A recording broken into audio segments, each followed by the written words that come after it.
This is George, the baby zombie. For you see, when a daddy zombie and a mommy zombie love each other very much, they give birth to a baby zombie. Nah, I'm just kidding. Baby zombies aren't born, they're made.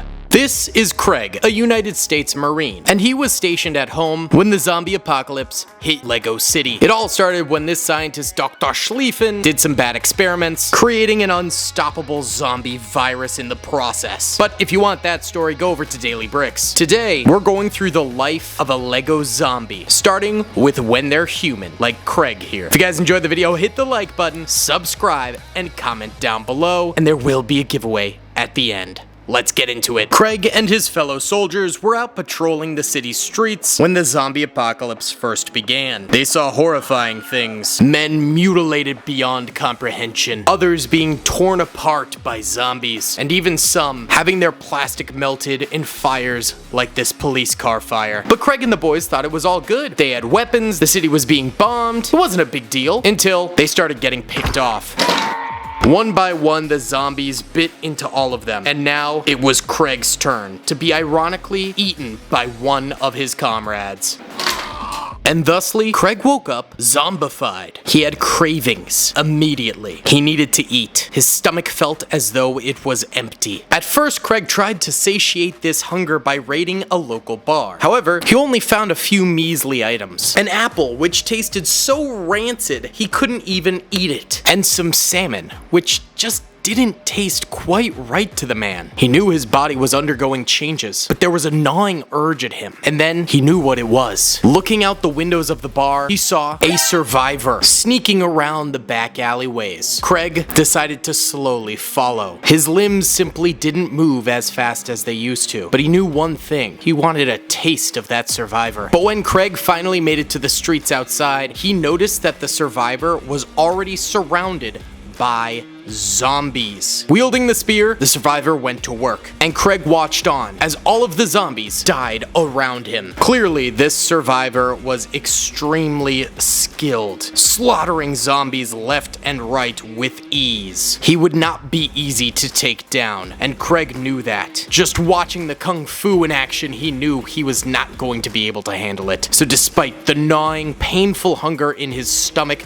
that was now a constant, he let the man walk away. Craig was now even more hungry than before, and he felt his mind slipping from him as the zombification continued to take root. He began to walk, aimlessly searching for food. He knew he needed human flesh and brains. Soon he comes upon a body pile. Hundreds of Lego minifigures dead. But that food does not interest Craig. The city is a hellscape, and it seems like zombies and humans alike are struggling to survive. He then spots the men responsible for killing the zombies and the humans. A group of apocalypse survivors, decked out in gas masks, trench coats, with every type of weapon that you could possibly salvage within Lego City. These guys were the real deal. They were tough. And once they saw Craig, they started blasting. I started blasting. Bang! Wow. Bang! Well, I don't see so good, so I missed. Then they ran away. I ran after them. Okay. Bang! Try to shoot him in the back. But I don't run so good either.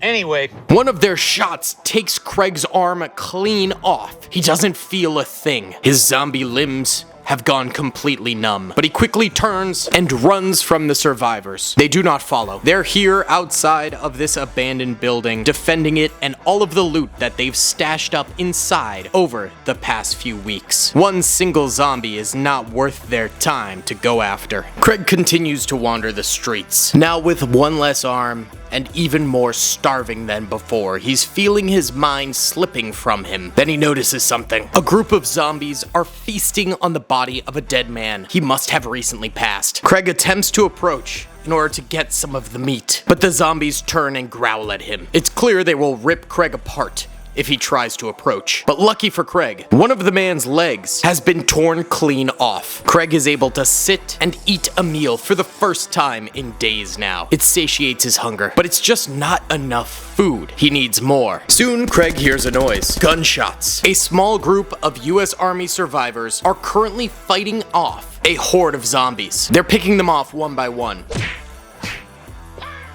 But But more and more zombies continue to approach these soldiers. That's when Craig spots something. A local police officer running away from the entire scene. It seems as though his gun must have clicked empty, and in a panic, he rushes away from the firefight. What's up, gamers? I'm here to tell you about Instant Gaming. Instant Gaming is an amazing place where you can get some fire deals on all sorts of video games. Seriously, it's like 60 to 95% off, as you can see here. These are all of the Star Wars titles they have. They literally have every Star Wars title. You can also get XCOM here, Men of War Assault Squad 2, all of the games I play on the channel you can buy here for extremely cheap prices. If you use my affiliate link in the description, it helps me out a ton. So thank you guys for listening to this sponsorship, and thank you to Instant Gaming for continuing to sponsor the channel. Craig hurries to follow the police officer, trailing behind him as he seems to enter an old derelict building. The one thing the officer doesn't seem to know is that there are more zombies inside of the building. He quickly flees through a side door that he sees. He quickly locks it and is able to take a deep breath, but not for long. He's entered into the burning roof of the building. Flames are erupting throughout the sides of the walls, and there is simply no way to escape. Zombies bang on the other side of the door. It's either burn to death or be eaten alive. Craig watches this unfold and decides to slink away. He knows that this man is dead and the charred remains would be barely edible, or the other zombies would get to him first. So instead, Craig decides to go house to house. He moans and groans his way through top floors and bottom floors. In a dark building, he even finds some brick peanut butter, a stale pizza, and some alcohol. What would once have been a delicious boys' night, playing some Call of Duty on the split-screen Xbox 360, is now not appetizing to him at all. He needs flesh, so he continues his search. And in fact, he decides to join the local horde. Roaming zombies, massive in number. He figures maybe he can get another leg or arm here and there from the alpha zombies. So why don't we go ahead and build him a large-scale horde for him to join.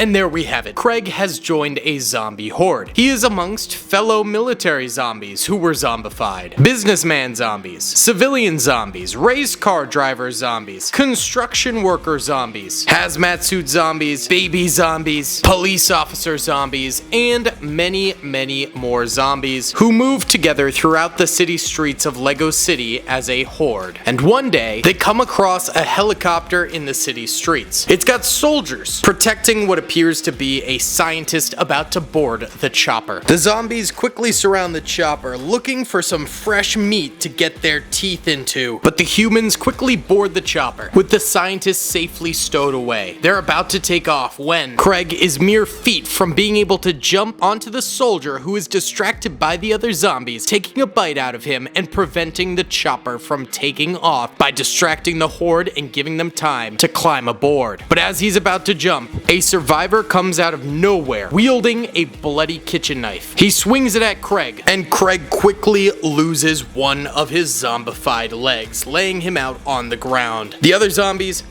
pounce on the lone survivor who has just saved the helicopter. The zombies swarm the survivor instead of the helicopter, choosing the easy fresh meat, and the helicopter takes off. Craig is left on the ground, not able to enjoy some of the meat and failing to take down the helicopter. His zombified days are going horribly. He is now forced to limp across the city streets, eating rats, frogs, anything he can possibly catch fast enough. Human survivors are out of the picture. Pretty soon, he will just be like many of the skeletons littering the city streets beneath his one wobbly leg. And then, all of the sudden, one day, he is knocked down.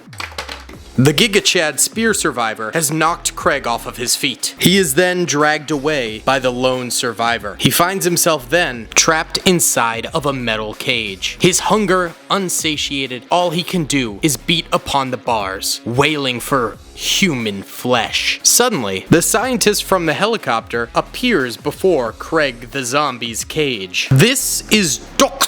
Schlieffen, the man who actually created the zombie virus, albeit by accident. But the guilt of it has weighed upon his conscience, so he went to an old Cold War laboratory and started to develop a cure. Once he had everything he could possibly need for the cure, he developed it into this vial here. Then he contacted the Survivors Guild, a group of highly trained armed people trying to rebuild civilization after the zombie apocalypse. And so they went to capture Craig. Because he only has one leg and one arm, he's very easy to actually get a hold of. Dr. Schlieffen then takes a syringe and fills it with the potential cure for the zombie virus. The survivor holds Craig down. Craig smells meat, and so he wants to bite onto these survivors. But Dr. Schlieffen manages to plunge the syringe deep into the ex-Marine